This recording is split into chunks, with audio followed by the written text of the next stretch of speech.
Opposition. Thank you, Mr Chair. I seek leave of the House to move opposition amendments numbers 1, 2, 4, 5, 6, 8 to 11 in globo. Is leave granted? Leave is granted. Thank you, Mr Chair. Schedule 1, square brackets 2, omits the definition of member of staff. Oh, sorry. I move them. I move those in globo. Schedule 1, square brackets 2, omits the definition of member of staff and inserts instead the definition of designated public service employee. This is to create the situation whereby the authority no longer employs any staff, but rather that public service employees are employed to enable the authority to exercise its various functions. Schedule 1, square brackets 3, 4, 10, 12 and 14 to 17 make consequential amendments, and they're covered by amendments 2, 4, 5, 6 and 8, and amendments 9, 10 and 11 also make other consequential amendments by omitting designated public service employee and putting back in member of staff. So we're trying to, the intention of the opposition amendments is to maintain the status quo whereby the authority retains its autonomy and independence from executive government by employing and having control over its own staff and fulfilling its own functions.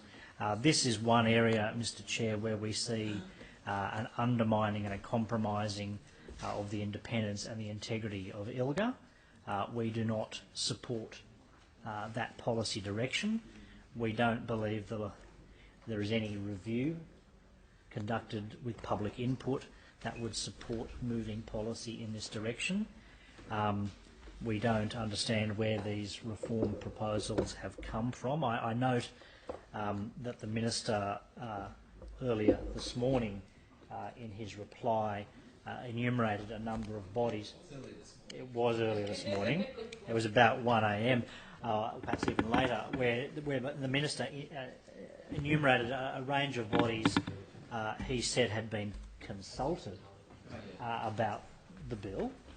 But it may be truer or more accurate to say were contacted by the government and informed, perhaps, about what the government was doing. I'm not certain that those groups had meaningful input into what is before this House. Certainly there was no canvassing or receiving of wider public input. Certainly there was no effort to seek buy-in from members of other parties represented in this Parliament.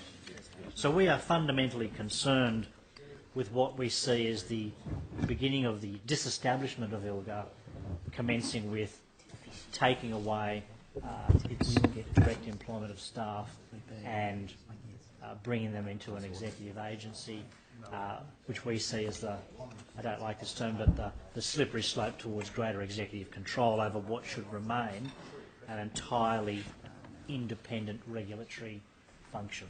So we urge honourable members to join with us to maintain the integrity and the independence of ILGA and the current regulatory regime.